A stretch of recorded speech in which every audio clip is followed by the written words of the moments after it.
അങ്ങനെ ഞാൻ യൂറോപ്പ് പോവാണ്. അപ്പോൾ വാട്ട് ഈറ്റിൻ്റെ ഫ്ലൈറ്റ് കട്ടാലോ. എനിക്ക് കണക്റ്റിംഗ് ഫ്ലൈറ്റ് ആയതുകൊണ്ട് തന്നെ കൊച്ചി ടു അബുദാബിയുള്ള ഒരു ഫ്ലൈറ്റ് എന്താണ് കഴിക്കുന്നതെന്ന് നമ്മൾ കാണുന്നത്. ഞാൻ ചിക്കൻ റൈസ് ആയിരുന്നു എടുത്തിരുന്നത്, അച്ചങ്ങ തോരൻ ഉണ്ടായിരുന്നു, നല്ലായിരുന്നു, എനിക്ക് ഇഷ്ടപ്പെട്ടു. പിന്നെ ഒരു ബണ്ണും ബട്ടറും കഴിച്ചിട്ടുണ്ടായിരുന്നു കേട്ടോ. ബാക്കി വീഡിയോയ്ക്ക് മുമ്പ് 2-3 പ്രൊഡക്ട്സ് ഒന്ന് കണ്ടാലോ. 799 രൂപയ്ക്ക് 5 ജഗീൻസ് വിത്ത് പോക്കറ്റ്സോട് കൂടിയിട്ട് ആംഗിൾ ലെങ്ത്തിൽ നല്ല കിട്ടിലും കംഫർട്ടബിൾ ആയിട്ടുള്ള ലെഗിൻസ് ആണ്. അത്യാവശ്യം നല്ല കട്ടിയുണ്ട്. എല്ലാ കളേഴ്സും ഞാനൊരു 5 കളേഴ്സ് എടുത്തിട്ടുണ്ടായിരുന്നു. നല്ല രസം ഉണ്ടായിരുന്നു കേട്ടോ എല്ലാ കളേഴ്സും. ഇത് കണ്ടോ, റെഡും ഒക്കെ ആണെങ്കിൽ 2 വശത്തും പോക്കറ്റ് ഉള്ളതുകൊണ്ട് നമുക്ക് എങ്ങനെ വേണമെങ്കിലും യൂസ് ചെയ്യാവുന്നതാണ്. അഫോർഡബിൾ ആയിട്ടുള്ള പ്രൈസാണ്. 5 എണ്ണം 799 രൂപ, അത്ര വലിയൊന്നുമല്ല. അപ്പോൾ എന്തായാലും നിങ്ങൾക്ക് ആർക്കെങ്കിലും വേണമെന്നുണ്ടെങ്കിൽ ഞാൻ താഴത്തെ നമ്പർ ടാഗ് ചെയ്തേക്കാം, അതുപോലെ തന്നെ പേജ് ടാഗ് ചെയ്തേക്കാം, ചെക്ക് ചെയ്ത് നോക്കുക. ഇങ്ങനെ ഒരു പാക്കറ്റിലാണ് കേട്ടോ വരുന്നത്. വേറൊരു പാക്ക് കൂടി ഉണ്ട്, അത് ഞാൻ പൊട്ടിച്ചേർന്നത്. ഇവിടെ 2 ഇത് വരുന്നുണ്ട്.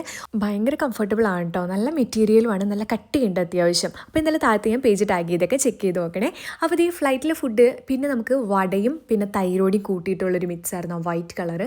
പിന്നെ അതിൻ്റെ താഴെ പായസമായിരുന്നു. എനിക്ക് ആ പായസം അങ്ങോട്ട് അത്ര പിടിച്ചില്ല, കാരണം ഭയങ്കര മധുരമായിരുന്നുകൊണ്ട് ഞാൻ കഴിച്ചില്ല.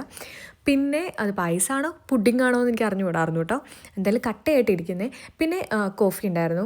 നമുക്ക് ആദ്യം കട്ടൻ കാപ്പിയായിട്ട് തരും, എന്നിട്ട് അതിനകത്ത് ഇതുപോലത്തെ മിൽക്ക് ആഡ് ചെയ്തിട്ട് പഞ്ചസാരയിട്ട് നമ്മൾ കുടിക്കും. അപ്പോൾ ഇത്രേ ഉള്ളൂ ഇന്നത്തെ ഫ്ലൈറ്റിൽ. അപ്പോൾ നെക്സ്റ്റ് ഫ്ലൈറ്റ് നമുക്ക്